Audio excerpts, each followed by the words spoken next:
Hello everybody, this is Kim C, and you're listening to the Year of Underrated Stephen King. This is a one-woman book podcast. I am a university fiction instructor looking at the less talked about, less popular Stephen King novels and giving them the classroom treatment.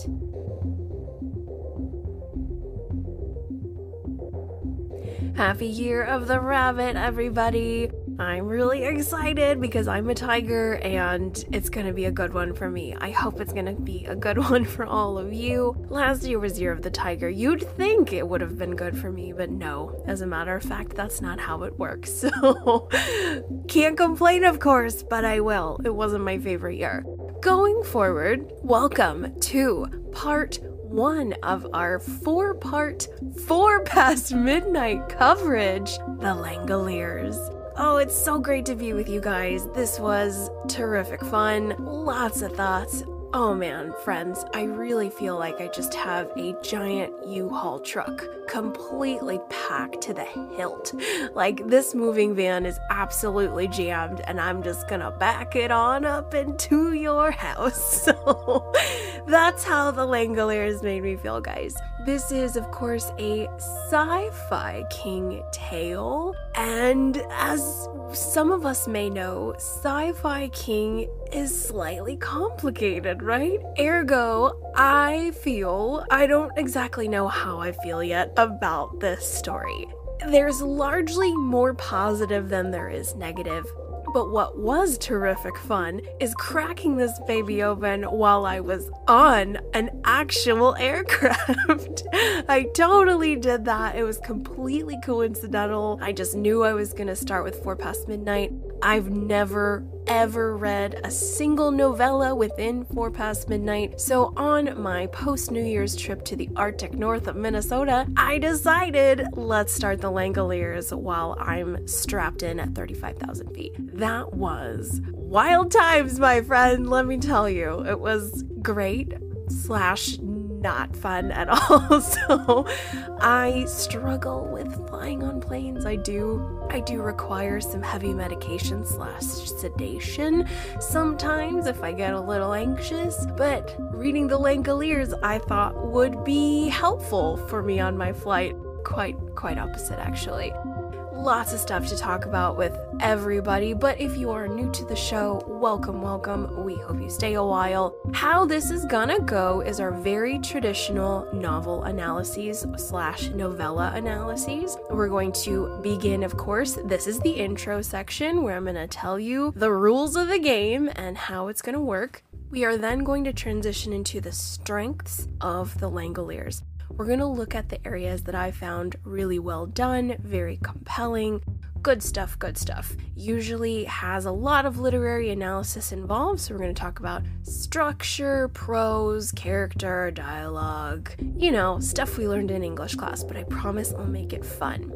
Our second section is going to be our character section, and I usually break it down into the categories of heroes, villains, and honorable mentions. But today, ladies and gentlemen, we actually have a Year of Underrated Stephen King first. We have our very first problem child. That's really all I can categorize it as.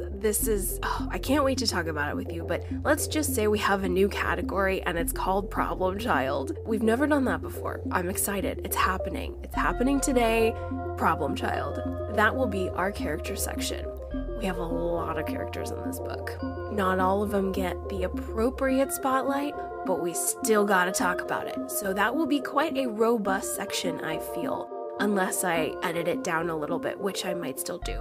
Our third section is going to take us into criticisms and questions. I will lift up the rug on this little story. We'll look at all the ugly bits, the parts that aren't working, weaker areas. We might do a little bit of wishing well, where I re-envision this whole thing and throw in some ideas for completely revising / redoing this story if I had a magic wand to do so. And lastly, we have to talk about the 1995 Langoliers miniseries. I took a gander at it. I never saw it when I was in the 3rd grade in 1995. I don't know if I was aware enough to give it a gander, nor did I want to give up watching any cartoons for the Langoliers.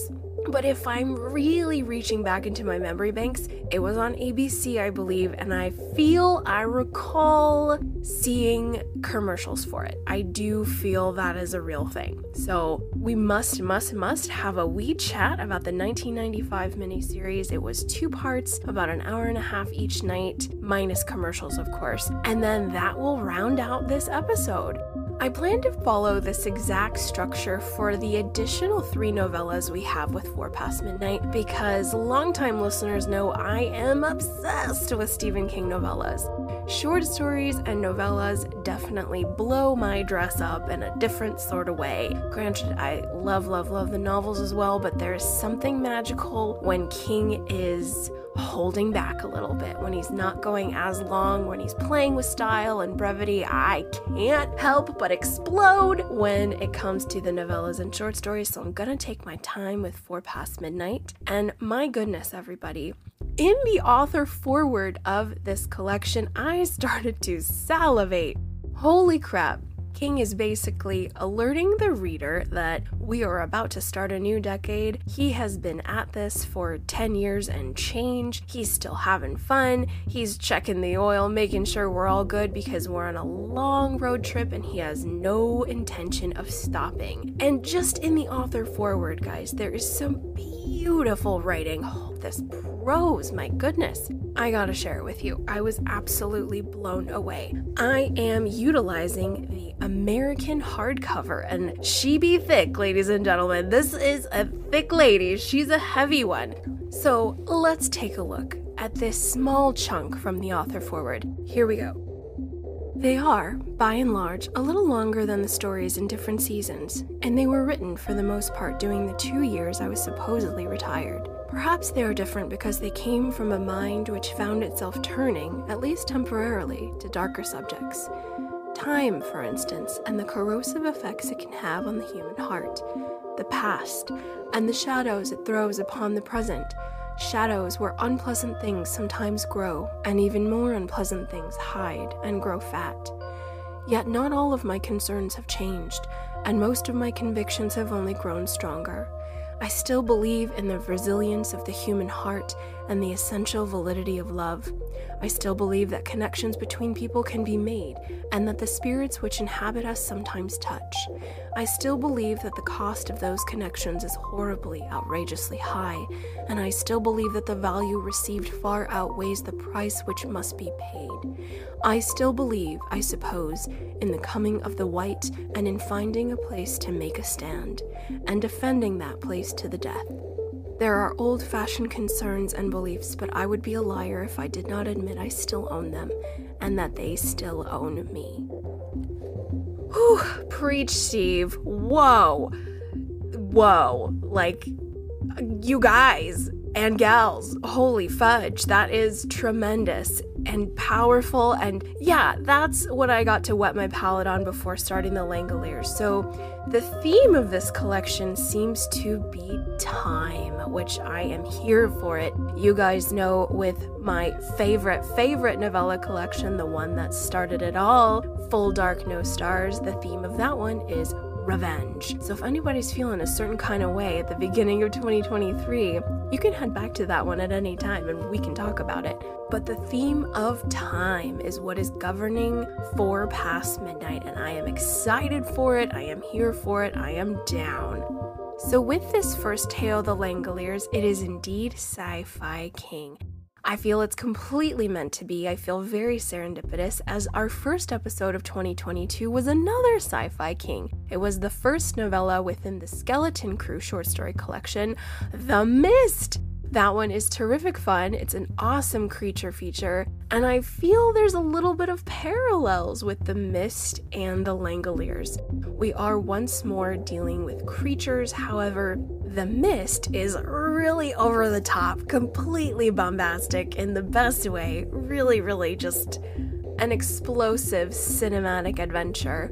The Langoliers is subtle, much like From a Buick 8 was subtle. That was one of my favorite novels from 2022, and I really felt a lot of those Buick 8 little tinglies as I was making my way through The Langoliers.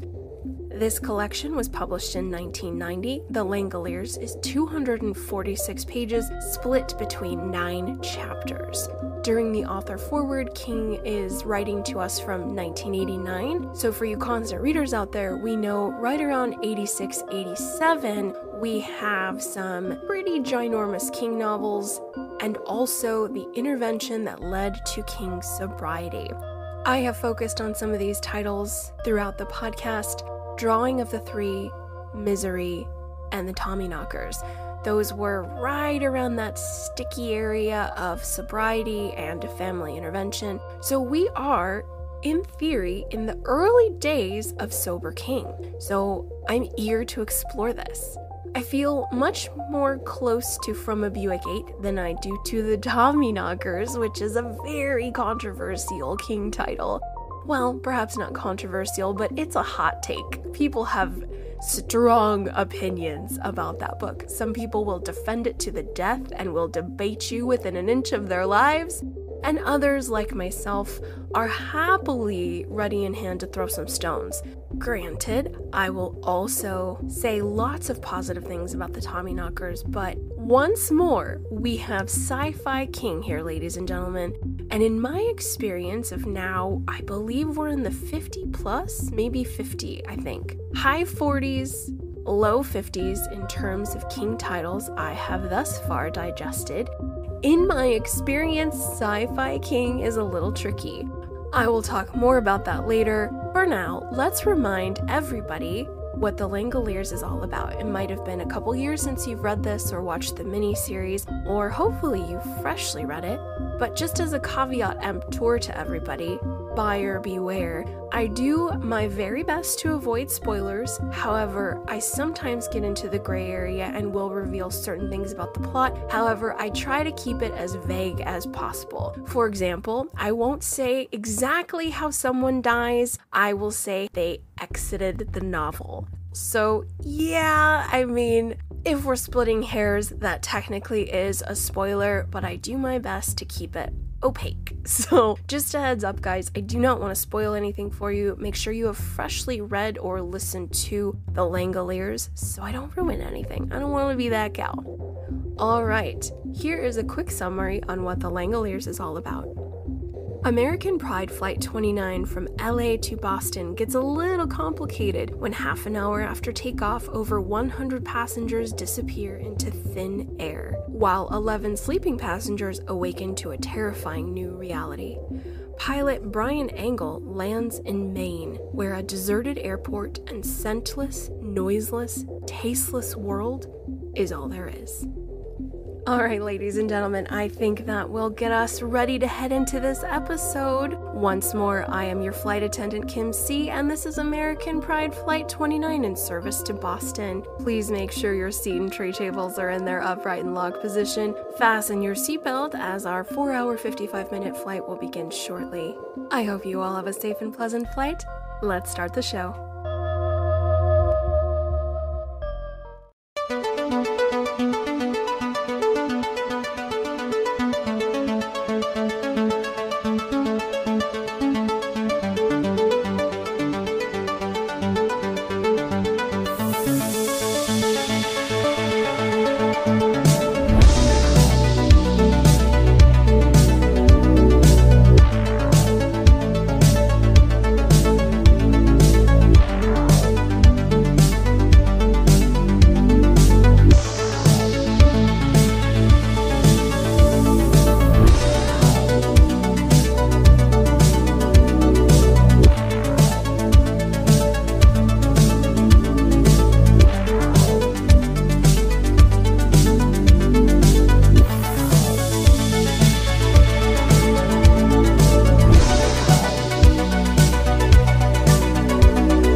Flight 29 passengers, please look on your left as we were passing the Aurora Borealis over Colorado.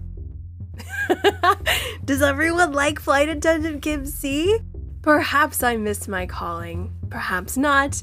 Let's just say it's not far off because my mother worked for the airlines when I was a little girl, and this is let's just say I spent a lot of time up in the air, so who knows, maybe one of these days I'll scratch an itch and go in flight. This is the strength section, everyone. Let's get down to business and let's get into it. As I kind of hinted in our introduction, Sci-Fi King is a little sticky.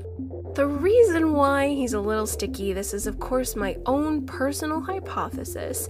For those of you constant readers out there, we know that King's writing style isn't traditional. Most fiction writers plot out everything.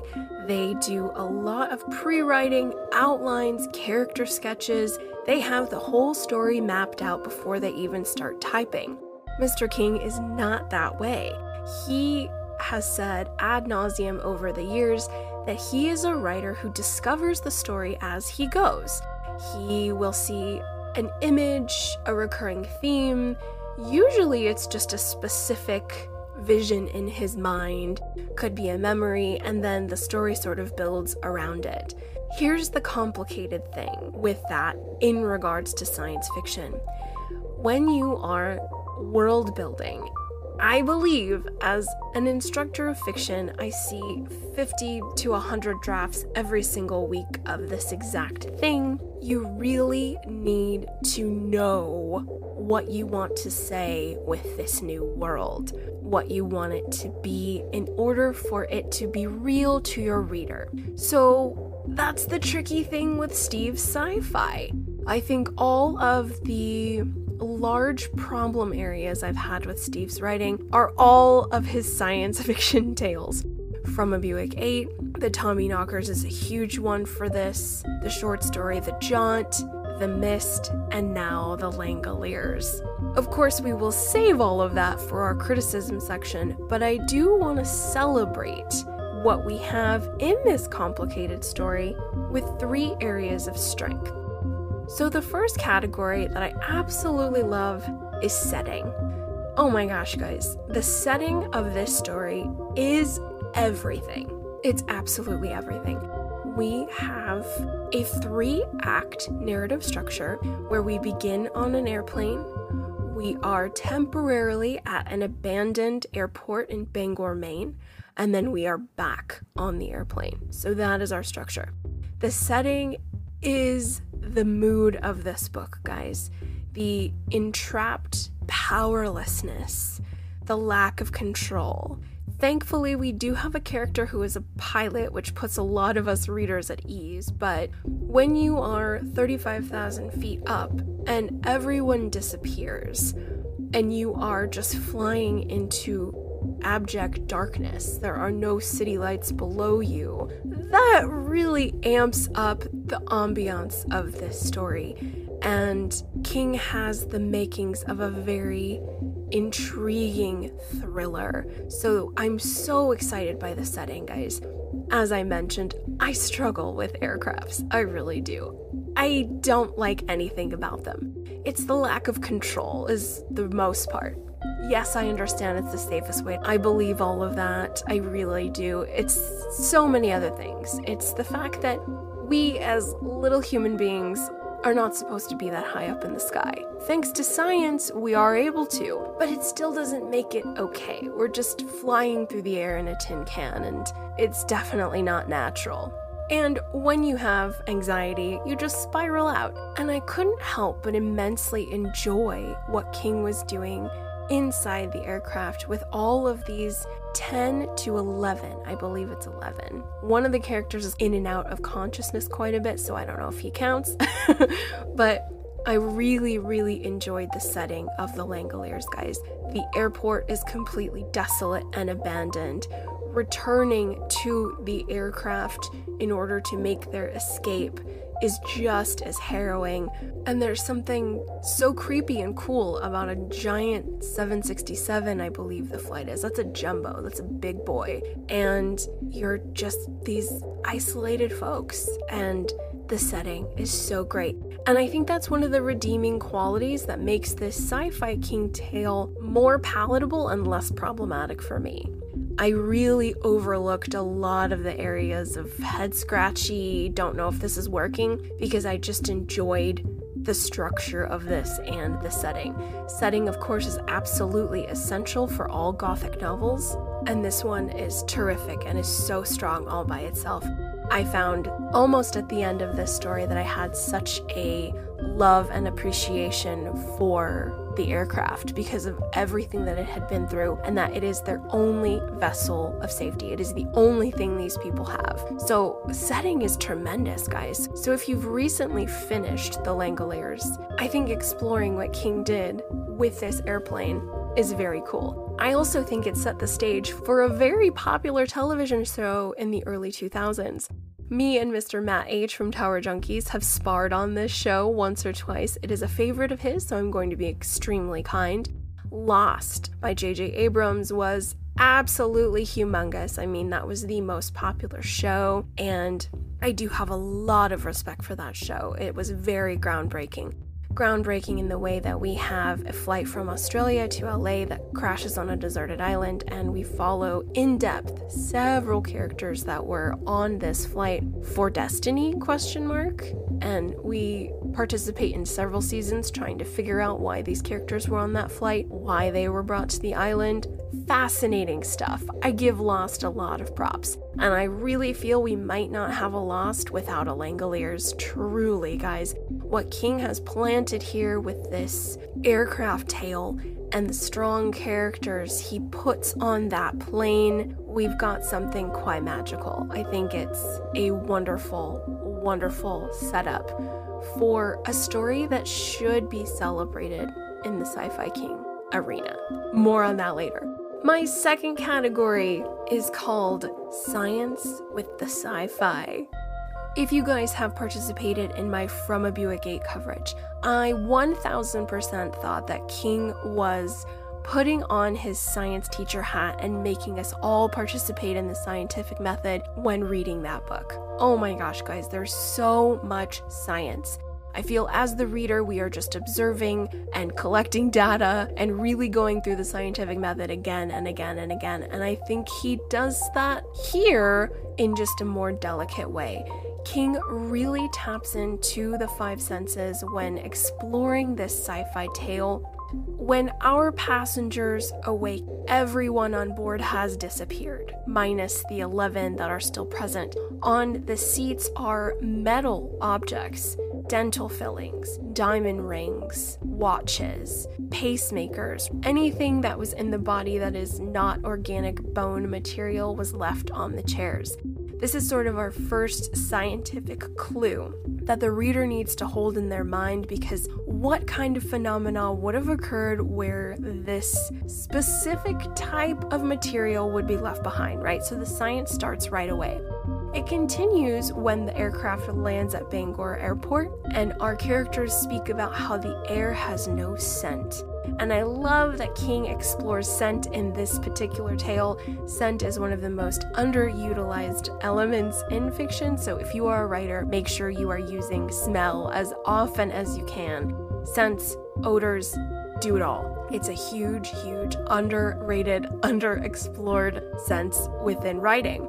Outside the airplane, the air is very sterile. The clicking of Laurel Stevenson's heels on the tarmac is almost non-existent. Sound is muted. Food has very little taste, and it's for the most part spoiled. Carbonated beverages have no carbonation. Like, oh my gosh, guys, the science and the five senses is off the chain. We have so much of it, and so there's a lot of visuals that King is bringing to the reader, and we're just holding in our imagination. These characters are telling us this doesn't taste like anything. The fuel is not burning. This has no sound. And so he's really coloring this world in a very vivid way for the reader. And I love that. I find that so endearing, because if you're gonna do sci-fi, if you're gonna put us in a new world, if you're gonna really explore the Twilight Zone aspect of this story, which he does very, very well, give us those things that relate to the human five senses. What is the texture of this? What does it taste like? What does it smell like? What does it look like? It's really Science 101.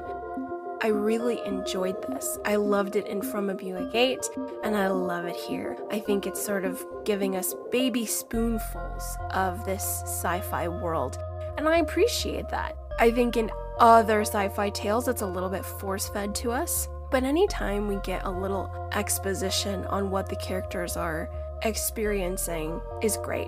And it's super vintage, right, guys? I mean, this whole thing is very, very Twilight Zone. It's very basic. We are experiencing this reality from these characters, and they're very, very vocal about, this smells like this has no sound, this has no taste, this is strange, this is weird. As the reader, you just have your mental notebook jotting it down, because I think for a while, at least until the characters start theorizing what may have happened, we really don't know what's going on. We don't know why there's no city lights and no movement, no cars, no people. We have zero idea. We have no idea why the air has no scent. We can't smell oil, we can't smell jet fuel, we can't smell anything. Why Laurel's clicking of her heels is muted. So this is a wonderful technique in building the mystery and allowing the reader to really resonate with that. What's going on? Where are we? I need to figure this out. And the 5 senses are the clues that we have to do that. I just felt it was done so well. I loved it to death once more in From a Buick 8, and I love it here. It's simplistic, but it works.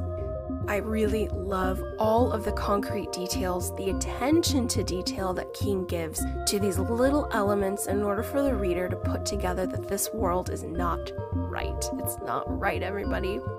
And lastly, what I super love about the Langoliers, we have so much dialogue, guys. This is one of the chattiest King novellas I think I've ever read. We have, of course, 11 characters, 10 for the most part. About 6 to 7 of them have the appropriate spotlight where King gives them a lot of development, and then there's a couple filler background folks, but this whole thing is just revealed through dialogue. The whole thing. It's all character through dialogue, and the action moves very quickly because of that. This is a fast-moving piece, minus surprising moments where King absolutely blew me away with some stunning beyond stunning prose. Like, was not expecting how beautiful and how powerful this was.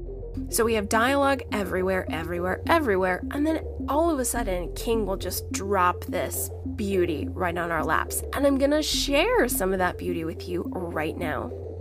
If you would, head to page 60 in the American hardcover. We are exploring the character of Craig Toomey. He is our villain. We're going to talk extensively about him in our next section. But I want you to read how King introduces Craig's character. The depths of him to the reader is just absolutely genius. This is one of my favorite prose areas of the story. Deep in the trenches carved into the floors of the Pacific and the Indian Oceans, there are fish which live and die without ever seeing or sensing the sun. These fabulous creatures cruise the depths like ghostly balloons, lit from within by their own radiance. Although they look delicate, they are actually marvels of biological design, built to withstand pressures that would squash a man as flat as a window pane in the blink of an eye. Their great strength, however, is also their great weakness. Prisoners of their own alien bodies, they are locked forever in their dark depths. If they are captured and drawn toward the surface, toward the sun, they simply explode. It is not external pressure that destroys them, but its absence. Craig Toomey has been raised in his own dark trench, had lived in his own atmosphere of high pressure. His father had been an executive in the Bank of America, away from home for long stretches of time, a caricature type A overachiever. He drove his only child as furiously and as unforgivingly as he drove himself. The bedtime stories he told Craig in Craig's early years terrified the boy. Nor was this surprising, because terror was exactly the emotion Roger Toomey meant to awaken in the boy's breast. These tales concern themselves, for the most part, with a race of monstrous beings called the Langoliers. Their job, their mission in life, in the world of Roger Toomey, everything had a job, everything had serious work to do, was to prey on lazy, time-wasting children. By the time he was 7, Craig, a dedicated type A overachiever, just like Daddy, had made up his mind. The Langoliers were never going to get him. A report card which did not contain all A's was an unacceptable report card. An A- was the subject of a lecture fraught with dire warnings of what life would be like digging ditches or emptying garbage cans, and a B resulted in punishment, most commonly confinement to his room for a week. During that week, Craig was allowed out for school and for meals. There was no time off for good behavior. On the other hand, extraordinary achievement, the time Craig won the tri-school decathlon, for instance, warranted no corresponding praise.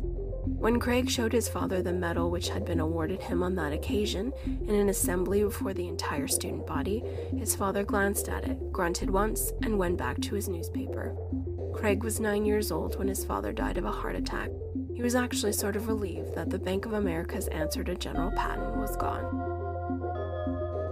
Wow, guys. Wow. Ugh, the fact that he compares Craig with a deep-sea trench creature, it's so rich. I really, really love that part. And some of the characters really get some awesome prose and development in this story, and it's really great to read. There's just a lot of rich writing going on in here, guys. And I like the juxtaposition of dialogue, plot, scene, so much action going on, trying to land the plane and then figuring out they're not safe and getting back on the plane and trying to get out of this. And then we have these moments of rich prose, of really deep character development, and that should really be appreciated within the Langoliers. I really, really liked it. I think it's powerful.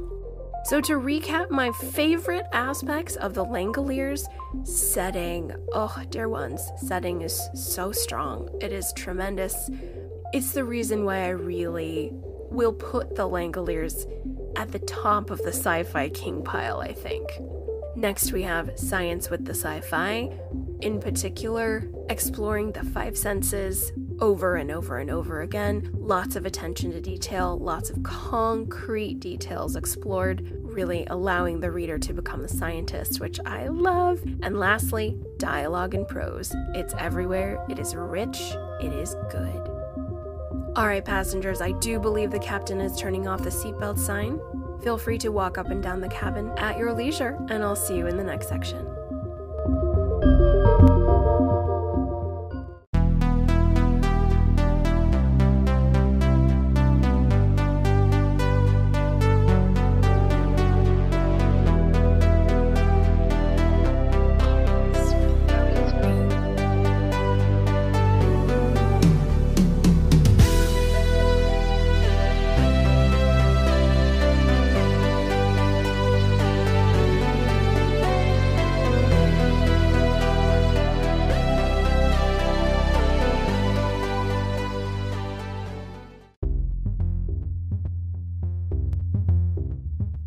Ladies and gentlemen, we are halfway through our flight. Welcome to the character section of the Langoliers. We have a really long roster today, folks. We've got a lot of people to talk about. King really gave this story a robust cast. Some are background fodder and some really get my attention. So we're going to kick it off with our heroes, beginning with pilot Brian Angle. Thank goodness we have him. He is hero in all caps. Whew, without Brian, we would not have made it to Bangor. We would not. So Brian is, I believe, according to the text, early to mid 40s. He, right before Flight 29, learned his ex-wife, passed away tragically, and that's kind of his backstory for the most part. I don't think we have any additional deeper stuff regarding Brian. He's just the guy that's busy saving everyone, getting them to the airport, getting them back onto the plane when they need to escape the Bangor airport. Brian's a busy guy, but thank goodness we have him. He's incredibly essential, super big hero.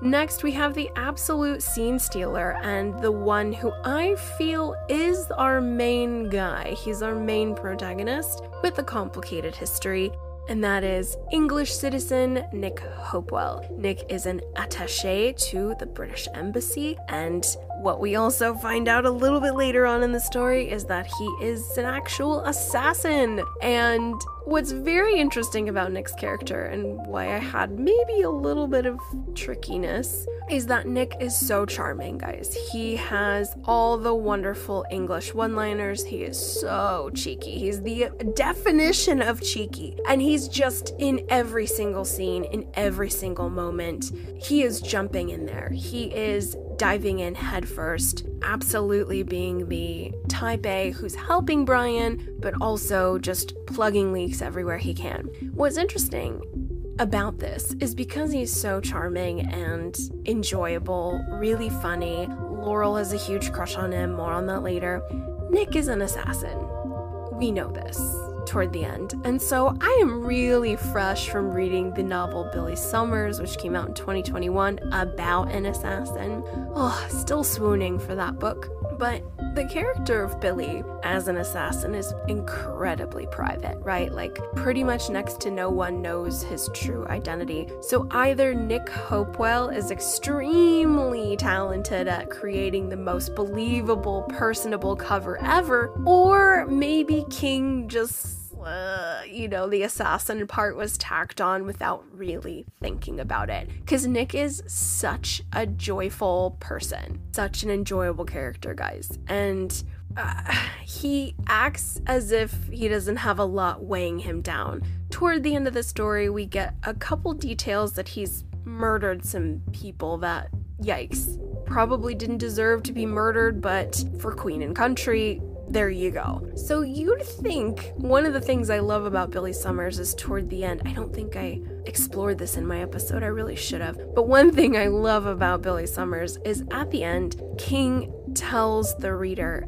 killing people is not cool. And I'm so glad he did that, because I see many fiction drafts from my students, a lot of them males, just saying, who write about assassins with such reverence. They love it. They love it. I get it. There's a lot to love about that powerful lifestyle, especially if you're doing it for, quote, good reasons. But what I love about the end of Billy Summers is King sort of says, killing people takes parts of the soul. It's supposed to. We're not supposed to do it. So if you glamorize it, just understand it's not glamorous. It's not going to improve your life. It's going to take from it. You have made it so someone will never breathe again. And yes, some people deserve it. They absolutely do. However, the cost is still heavy because you're the person that took that away from them. And for whatever laws of nature they may be, there's a cost. There's a cost to taking life.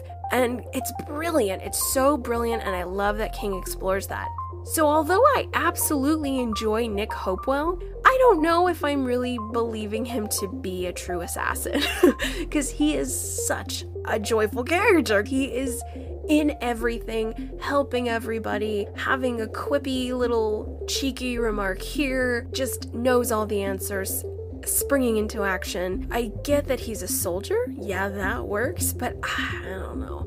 Granted, I still like him, I just don't know if the assassin part is working for me. Just saying. So, Nick Hopewell, he's the everywhere guy. He steals every scene. He is English and fun and funny and definitely a huge hero for everybody at the end. Nick Hopewell, he's somebody I want to talk about with you guys, so we'll have to chat more about Mr. Hopewell. Our third hero is recent high school grad, I believe so, Albert Cosner. He is a young man with a bright future ahead of him, taking his violin to the Berklee School of Music, extremely talented. He is of a Jewish background, and King explores that to great length, and also gives Albert an incredibly rich fantasy life where he envisions himself as a gunslinger. It's so great, guys. Anytime Albert is in a dreamy state, he is always a cowboy saving the day from bandits and outlaws with his 6-shooter. It's so cool. Perhaps a little nod to Roland. Don't know, but I'm just inserting that because I want it to be so. Albert Cosner is delightful. I really, really like him. He is young, but he sticks up for people, does the right thing, tries his best. He's just an enjoyable presence.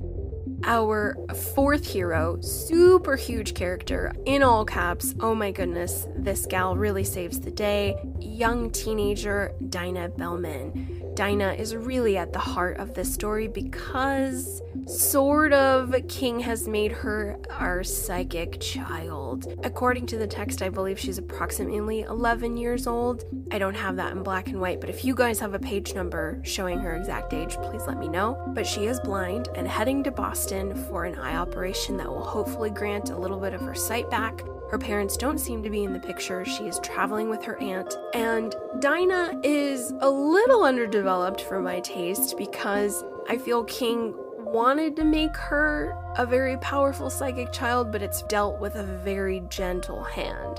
Basically, Dinah's abilities toward the end of the story revolve around seeing through the eyes of others. So she is able to sort of, not necessarily astral project, but she can all of a sudden see out the eyes of a certain character, and this happens once or twice. She also has clairvoyant knowledge of the future. We don't really understand how, but it's really interesting. I think what I really like about Dinah's character, the more I think about her and the more I think about the text, I have a feeling she was just a normal girl, and perhaps the plane and our passengers going through the wrinkle in time, for lack of a better phrase, going through the quote Aurora Borealis, which just happens to be a rip in our reality. When they head into that, all of a sudden Dinah starts to have these moments where her abilities are in full force, but it seems like she didn't have those previously, if I read the text correctly, which I may have missed that, but I like that. It also could read as though it's a little underbaked on King's part, whereas maybe he wanted to give her psychic powers but just kind of got caught up in all the action, and she's a little underbaked, that Dinah. But she's absolutely crucial and important. I love that she is a blind character who, again, once more, we're utilizing the five senses. Dinah is on a whole nother plane of senses being enhanced because she can't see.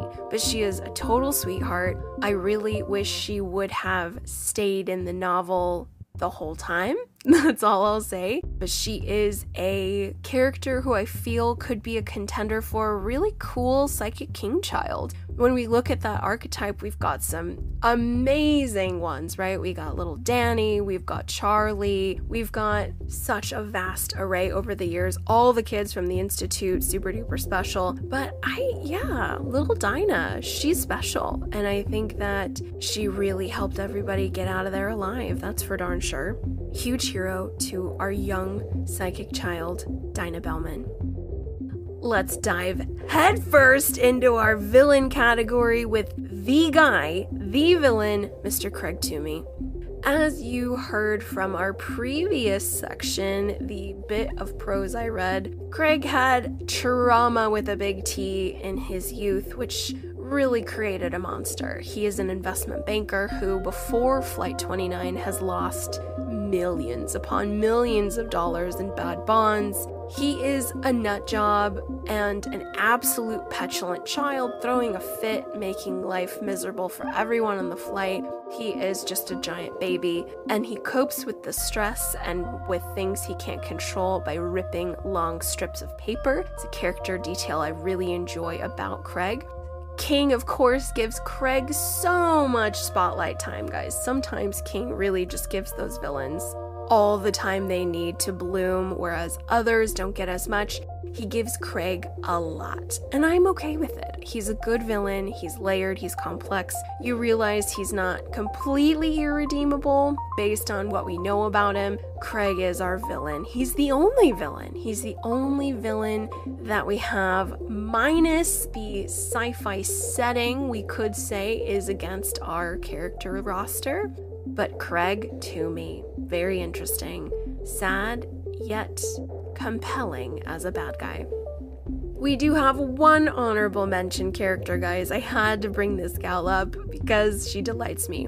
Young lady Bethany Sims, who is, I believe, in her late teens, early 20s. She is heading to Boston to go to rehab, and I love this gal because I feel Bethany is everything that I would be if I was in this situation. As sad as it is to think, I believe that if I was in a crisis situation and I knew all of my loved ones were dead, I would crack, and I would absolutely be of no help to anyone. There would be no more teamwork for me. I would hope that, if children or animals were involved, of course. But what I love about Bethany's character is she just loses it. She's hysterical, she is crying and just on the floor sobbing, and she's the why me. Like, why is this happening? How is this? Like, that's what I would do, guys. I would absolutely lose it. And she is funny. She really can't keep it together, but she has some great moments. She has a little romance with Albert. It's precious, but I really enjoy Bethany's character. She made me laugh because I'm just like, yeah, I would be exactly that. I would lose it. One of my favorite scenes is when Craig has basically gone rogue and starts to do terrible things to a few people from Flight 29, and Bethany just absolutely erupts on how horrible everything is, and everything is awful, and now we have a psycho, and why is this guy alive, and oh my god, he's the worst, reality is the worst, everything is that's what I would be, unfortunately. If my loved ones were alive and I was working to get back to them, I would keep it cool. I would absolutely hold it together. But if they were gone and I knew 1000% they were gone, I'm gonna be the worst. I'm absolutely gonna be of no help to anybody. So Bethany's character delighted me in that regard. I really enjoyed her. Alright folks, this is our year of underrated Stephen King first, our very first problem child character. And what I mean by that, everyone, is I have a character from the Langoliers, and I've never felt so conflicted about a character before in King's world. There have either been characters I just don't care about, ergo I don't mention them in the character section, or I will always categorize them as a hero, a villain, or an honorable mention. This one is so polarizing, I just can't, and I'm just so upset by this character. She's just problematic for me. I don't know what to do with this gal. And that is Laurel Stevenson. Okay, folks, so Laurel Stevenson is a librarian, I believe. She graduated with a master's in library science. She's mid to late 30s. A lovely woman, according to the text, as in she's decent enough, King says, so she should have no trouble catching a romantic partner. But yet she has been in a pen pal ring in a magazine called Friends and Lovers. My goodness, we have online dating now, we've got the apps, but back in the day, you placed personals in either the newspaper, but it sounds like this is a publication called Friends and Lovers. She's a member. She is smitten for this guy who lives in Boston, and he sent her a photo and a couple of letters, and she's ready to have carnal knowledge with this guy. Here's the thing though, that's what we learn about Laurel from the very beginning, is that she's just romance focused. Soon after all the action of the story begins, Laurel's interests shift to Nick. Nick's very handsome, he is capable, masculine, he's really ticking a lot of boxes for her, and all of a sudden, all she wants is Nick.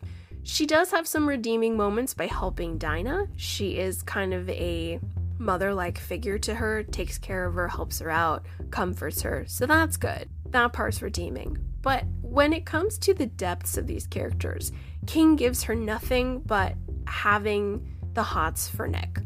That's it. That's all this character is, wanting to go sleep with the guy in Boston, and then now she's in this crisis on the plane. She's like, just kidding, I kind of want to sleep with this guy Nick. And that's all King gives her. And I would be okay with that if there was a purpose for needing to be connected to Nick. For example, if we're gonna really let this sci-fi snowball roll down the hill, maybe she's pulled to Nick because they have to procreate, because their baby has something to do with saving the world in another universe or time. I could get on board with that. That sounds amazing. Because that's what it seems like. It seems like she is so pulled to being with Nick, like there's an absolute interstellar reason why these people are brought together. Like, oh man, they gotta be together. Because she senses it. It's all she can think about. But yet, as the story concludes, that is not allowed to play out, Ergo, it really seems useless. It absolutely seems completely useless, and it really didn't give me anything to celebrate Laurel as a character. I just saw her as a lovesick teenage girl. There's nothing wrong with a lovesick teenage girl, however, why is that in this story? Like, why? Why? I mean, I'll talk about this more in our next section, but a lot of the subtleties that our characters experience as sort of regret or awareness in the third act of the novella. And, oh god, Laurel, guys, like, it's dumb. It's just dumb, and she's not as robust and layered and complex as she could have been. We don't get anything about her childhood. Was she married before? What was her longest relationship? Why is she writing in, like, why? Why such a romantic focus on Nick Hopewell? Like, what is the purpose? What in the hell is the purpose? At the end, they do kind of share a mutual romantic interest in each other, which, great, cool, that paid off. But not really, because Nick does exit the novel. So it's like, what in the hell? What in the hell, Steve? I don't understand what's going on with that. I am cautious to say that I may have just been emotionally compromised by Laurel, where she was making me upset, so maybe I wasn't looking as deeply as I should have. Ergo, ladies and gentlemen, if I missed something in regards to Laurel Stevenson, please let me know. And let me know if I missed something big, because right now, Laurel is a problem child. I've never had one before in the King universe thus far. It's very interesting. I don't know what to do with her. I give her credit where credit is due. I appreciate how she helped Dinah, but everything else is just like garbage and useless. And what for? Why? Don't know. So let's recap our heroes, villains, and honorable mentions. Once more, for the Langoliers, we have pilot Brian Angle, English assassin Nick Hopewell, Berkeley music student Albert Cosner, blind/psychic preteen Dinah Bellman, villain investment banker, and the creator, sort of the Langoliers, Craig Toomey. Honorable mention, the wild card of Bethany Sims, teenager on her way to rehab, but speaking her mind at every moment. I'm a fan. And my problem child, librarian turned lovesick puppy for no damn reason, Laurel Stevenson. Alright folks, I think we're descending a little bit. Let's go ahead and buckle up your seatbelts and head into our questions and criticism section. I'll see you there.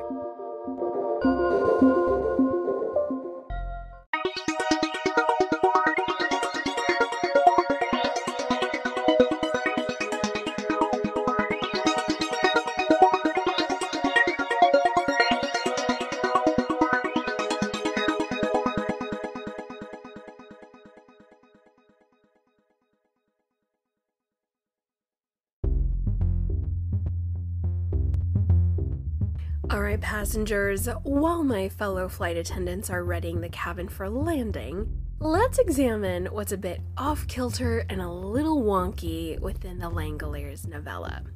Firstly, let me remind everyone of my thoughts regarding science fiction Stephen King.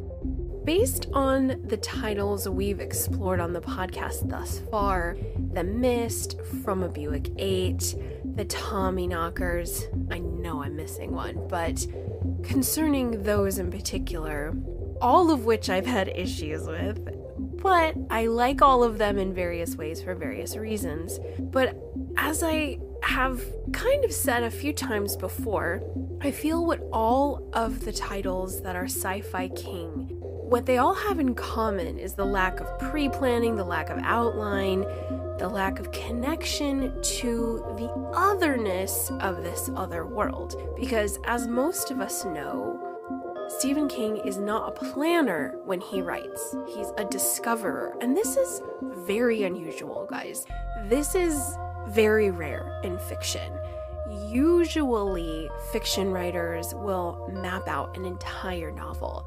They will have plot arcs. They will know the ending. They have it all worked out. Steve is not like that. He just writes, and goes with the flow and bobs with the waves and sees what pops up. And now that the Langoliers has been added to my science fiction Stephen King roster, I'm pretty confident in saying that the Sci-Fi King tales, according to moi, have more problems because there is, for the most part, a lack of lore, a lack of world building, and a lack of connecting the wonderful King characters we always have them because he's such a brilliant character writer. It just sometimes, the cohesion to connect the characters to the intricate plot going on in the background. Oh, guys, we just got multiple issues in multiple areas concerning Sci-Fi King. The Sci-Fi King titles, of course, are still terrific and worth reading and exploring and dissecting, but I find I have more of a critical eye with Sci-Fi King than with any other genre he's exploring. I really do. I think I'm a little harder on him in the sci-fi realm than anywhere else. Secondly, let's distill a little bit of what we have in this story to kind of get on the same page of where I'm finding problems. So to round out what we've been exploring thus far in the Langoliers, we have a 3-act structure of plane, airport, plane.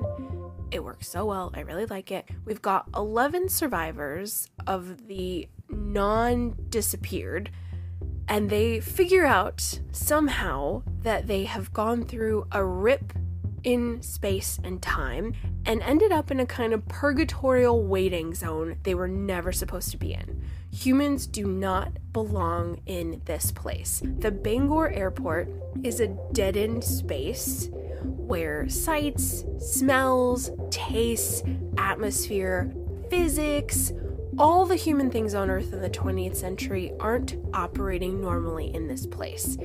And we discover that the story deepens because not only is this dead realm all they have, but there are creature-like entities that are going to destroy this random construction zone reality because humans don't belong there. We're not supposed to be here. It's not our world.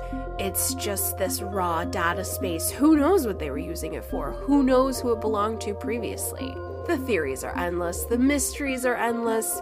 But these creatures are worm-like, according to the text, at least my interpretation and my somewhat shoddy memory gave me. I could have just interpolated what I wanted them to be like.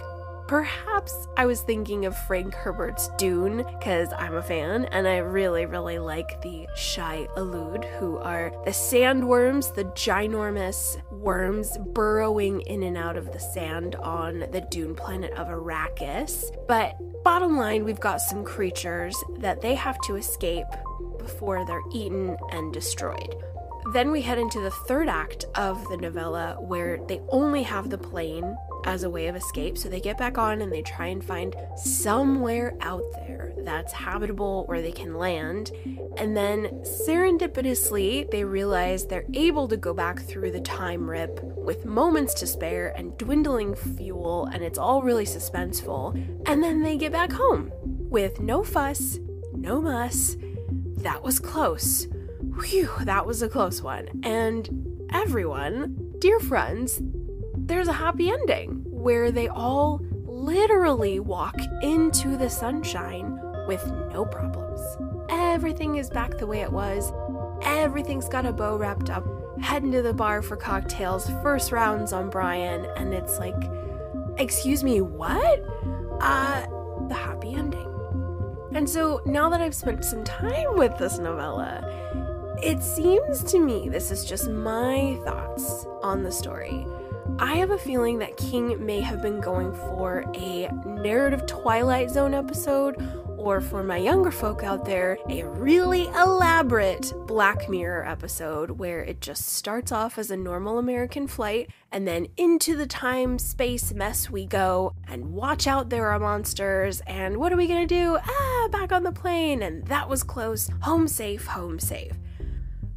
But in my experience, dear ones, I don't know if Twilight Zone / Black Mirror episodes, do they end with all is normal, all is well? Is that what goes down in the final moments, because that is the area I first want to unpack and change with all of you guys in this criticism section. So my first bone to pick with Mr. King concerning the Langoliers is the happy ending. Dear listeners, personally, I wanted a bit more of a punch with this ending. I do understand that our characters have been through a lot. I get it, but I feel with such a huge premise as this one, having it end with zero consequences or zero last-minute dread, oh man, it just kind of felt like a missed opportunity, guys. Like, the brilliance and possibility of going through a rip in time. As we Dark Tower folks know, like, going through these other worlds, it's magic, and there's just so many things that he could have done here. I'm not saying it has to be a sad ending or an unhappy one. If you guys recall the really epic War of the Worlds novel by H.G. Wells that was later performed in a really epic audio drama by Orson Welles, and it has an ending that's somewhat simplistic and sort of sunny. But after the Langoliers, after everything these folks have gone through, quite literal time and space and other worlds, and the fact that over 100 people on their flight vanished into thin air, or most likely they were vaporized or abducted, we have no idea. We are clueless as the reader. And then our remaining folks literally just walk into the sunshine, no harm, no foul. And so I'm left scratching my head a little bit, because I have to ask myself, did King just want us to forget about those missing people on the plane? Are we supposed to forget about the dead people that we lost in this adventure and just head to the bar and shrug our shoulders and say, oh, wow, that was a ride? And so it seems that way, dear friends, and I think it's not sitting very well with me. So the ending needs some work. We either need a punchy Stephen King paragraph that illuminates everyone's death, or that they were dead the whole time, or something wild like that, or some sort of egg-like face hugger was planted into their ear. I don't know. We need something more than the sunny ending, dear ones. It's just problematic. I really was hungry for a final sci-fi punch. What are the consequences for going through the rip in time? I mean, I understand everybody on the plane disappeared, only the metal was left behind. They're most likely gone forever, but the consequences of that, I mean, people disappeared into thin air, and life is never going to be normal again now that this time rip is open. And so the ending, of course, leads me into my second category, which is length. My criticism here is stemming off of the happy ending because this is a pretty robust novella, guys. This is a meaty one. A lot goes down. There's tons of dialogue, tons of characters, a lot of action, right? A lot of emphasis is put on landing the plane, on getting back into the plane, on escaping the creatures, a lot of action and movement. When Craig goes crazy in the Bangor airport, it's about surviving that, and there's a lot of action and moving pieces going on in here. And yet at the end, I'm still not satisfied. So my thoughts are, either King needs to edit down this novella significantly, or we need to keep going and make it a novel. We need another 200 pages to flesh this thing out and maybe have parts 1 and 2 of this novel. Part 1, of course, is plane, Bangor airport, back on the plane through the time rip, and then book 2 is once they're back home. The investigation of these people who disappeared, the fact that maybe the reality they went to wasn't hunky-dory 20th century LA and everything's fine. Maybe it was indeed another reality that isn't quite their own, or it isn't quite the one that they remembered. Maybe something, again, they have some sort of mutating powers or abilities that they didn't have originally, vivid nightmares, dreams. Maybe the shop gets involved and we've got a syringe full of lot 6 or something. I don't know, guys. I'm having problems with where the current length is based on the ending. We either need much more from King, or we need a very strict editing session. My third and last criticism, of course, is too many characters. If we do plan on editing down the Langoliers, let's start by chopping characters. Chop them right off. Because there are some that don't really do anything for me. There's one of them, he was so uneventful for me that I think I just forgot to write his name down, which is not really like me. Clearly I was annoyed, but he's just this drunk guy who's passed out on the plane the whole time, and all he wants is some dinner, and he just keeps saying that. And it's funny, it's cute, it's whatever, but we just don't need it. I think King gives a lot of spotlight to a select few characters, and then he takes that spotlight from others who need it a little bit more. Like my problem child, Laurel Stevenson. I needed more of Laurel, and maybe a little bit less from Craig. I wanted more Dinah, I wanted more Bethany. These would have been delightful to keep, but we could chop Bob, the author, even though he does contribute to the group understanding what's going on. He puts together this theory of the time rip and this alternate reality. Ultimately, yes, Bob is important, but hey, if we're being drastic, he could be chopped. Don Gaffney's another one, filler, background. Let's trim the fat. Let's cut out some of these characters, make it a really special group of like 6 to 7, 8 at the max, including Craig Toomey, who does not last, and then the remaining 7 find their way back. It could have been really good, guys, and we could trim the fat by chopping off the erroneous characters, really zooming in on the characters that we have, giving them lots of spotlight, and maybe broadening out this story a little bit, kind of like the way Lost did in the early 2000s. I don't like bringing up that show because I hated the way it ended so much, to the point that it really leaves a bad taste in my mouth when I think about Lost. However, there are so many things I like about it. One, the character development is amazing. The premise is terrific. We have a doomed flight from Australia to LA, and all of these characters end up on this island having crashed there. And over the course of the entire first season, we learn about, oh gosh, it must have been a dozen or more characters, why they were on that flight. What were their lives like before getting on that flight, and what is it about their unique life experiences that contribute to this island existence in a positive way. So in a way, they were kind of meant to be, like it was all destiny, it's all fate, that all of them were meant to be on this island. Huge questions. It's one of the reasons why Lost has such a huge fan base. It's a great show in that regard, but King really had an opportunity to dive deep, give us an idea of why those people were on the plane. Why them? Is there a significance? There could be. King could have definitely kicked this ball down the hill and really had it gain weight, really given us a novel that would be unforgettable on how these particular people were put on this plane that went through this thing, and then they came home forever altered, whether that be good or whether that be bad. And maybe they would have had a Mother Abigail effect where they all dream of Dinah or something. I don't know. There's so much, guys. I really want to redo this based on the ending, based on the superfluous characters, and based on the length. I think we could revise this in a really wonderful way. So my wishing well segment, if I was able to be in the editing room, what I would definitely recommend to Steve, and this is wild, guys, I don't even know if this would work, with the amount of dialogue we have in this story and the amount of concrete detail and science and the 5 senses, I would have told King to turn this thing into a script and make an audio drama.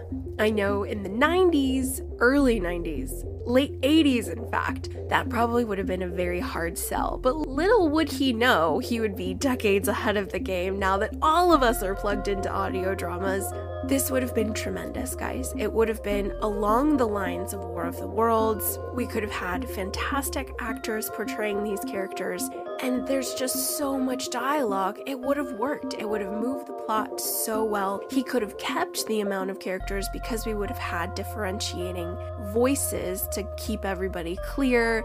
It would have been great, and I think it still could be done, guys. My 21st century wishing well request would be to revise this thing in a multi-episode audio drama. I think that would be beautiful.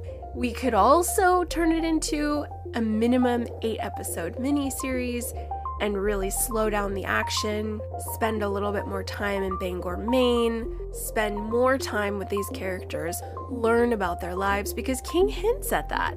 When we're toward the latter half of the novel, our characters do seem to be a bit remorseful over the path they've chosen. This was a little undercooked, but I could feel it happening. I could feel it with the character of Nick Hopewell. You could get a little sense of that with Craig Toomey.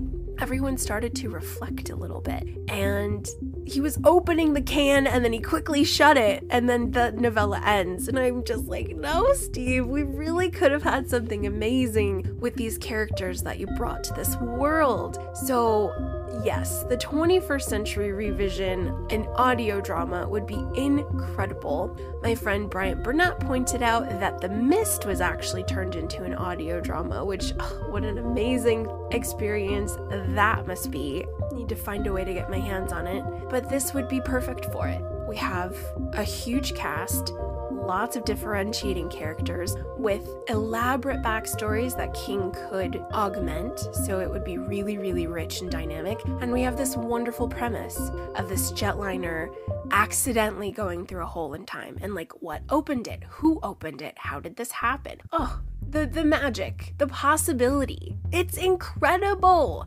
We could really do some magic with it now, guys. I either want a minimum 8-episode miniseries where we could zoom in on everybody, spend a ton of time in that aircraft, at the airport, back on the aircraft, and then give us a punchy ending that explains how the world might not be the same one that they left. Oh, it would be amazing. And maybe they want to find Brian. Maybe it's a couple months and things have been weird and terrible for all of them, and they get back together and they're like, we gotta go back through the rip because this world is not ours. Oh man, guys, I already have season 2 cooked up. Like, let's do it. Let's absolutely do this. We need a 21st century Langoliers reboot. We really do. To recap my criticisms, let's take a look at that happy ending. Thumbs down on that. We need to do something with the length, and we've got to chop some characters if we're gonna edit. Let us now have a quick tete-a-tete about the 1995 ABC miniseries, The Langoliers.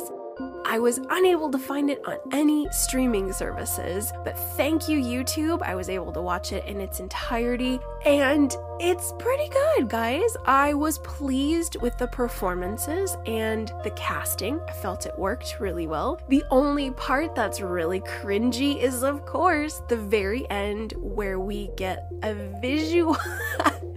We get visuals of the creatures / the Langoliers.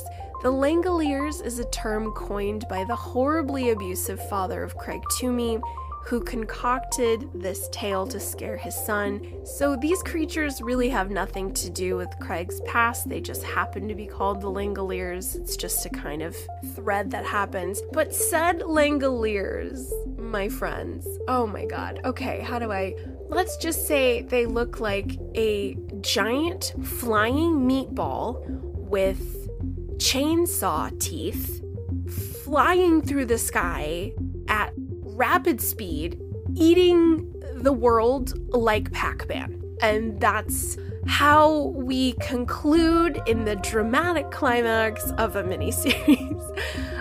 Oh god, it was cringy. It still is. It's very, very unfortunate. And it makes me sad because I cannot imagine how much that must have cost in 1995, and oh, sad, sad, sad. And I really wish they just would have went old school and like did some movie making that was a little more organic, like shadows and wood and quick camera cuts, something, or just the noise of them crunching and gnashing through the trees. The sound of them alone would have been cool.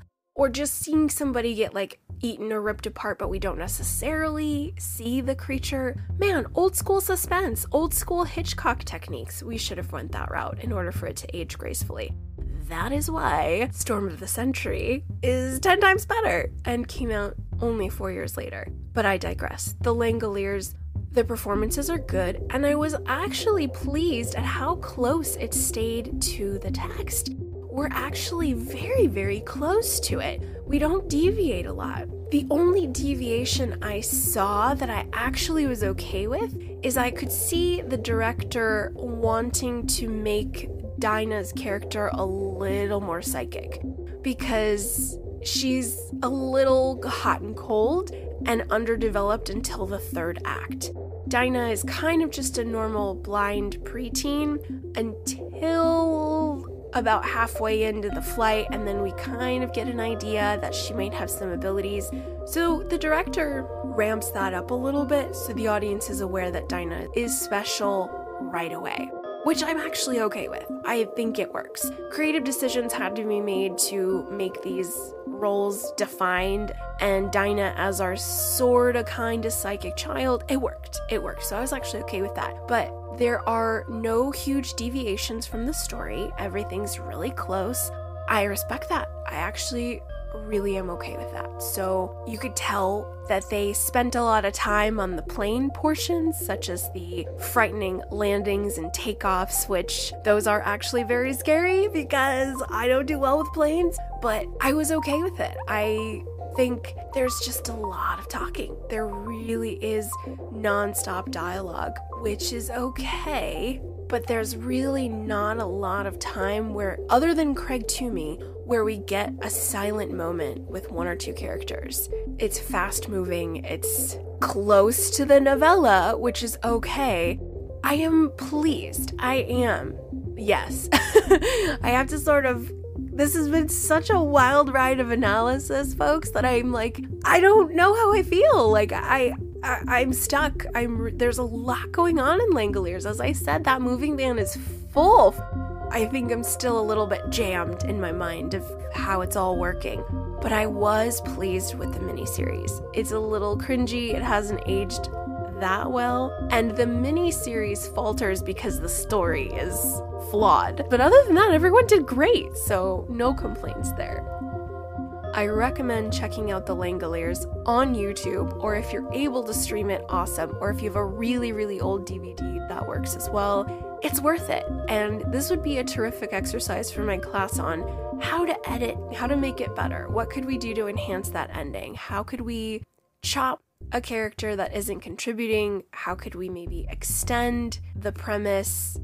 This is a good one. I actually might pick this apart for class. Overall, I guess with all this analysis, that leads me to say that I am in favor and that I like the Langoliers, which I do. Do I have problems with it? Yes, I do. But I did enjoy it. I really love the premise. I really love the setting. All those things I mentioned in our first section. But overall, I am excited to keep going with 4 Past Midnight, everyone. And let me tell you, I am almost done with Secret Window, Secret Garden. Oh my goodness, guys, it's happening. I am really liking it, and I'm a little creeped out. That's all I'll say. I am excited to chat about that one with you, and hopefully I'll be able to get this to you in a more timely manner. Forgive the delay. The school year in January is always like a freight train of crazy, so I hope to have it to you very, very soon. So please keep it here on the Year of Underrated Stephen King for the second novella within 4 Past Midnight. I love it. Love that we are in novella town kicking off 2023. That's all I have for you, ladies and gentlemen. Thank you so much for tuning in. I hope you had fun. I hope you're inspired to check out the Langoliers, to re-listen to it, reread it, thumb through some passages. As always, if I missed something huge in the text and screwed something up, you are more than welcome and encouraged to write to me at underratedsk@gmail.com. I am always, always, always grading papers, and I will respond to you promptly. I would love to hear your thoughts on the show, on any past episode you want to chat about. You can also reach me on the socials of Twitter and Instagram. I check those often as well. But hopefully there aren't a lot of long lines at baggage claim, and that you have a wonderful time at your destination. Thank you for choosing American Pride, and we'll see you soon. Bye-bye.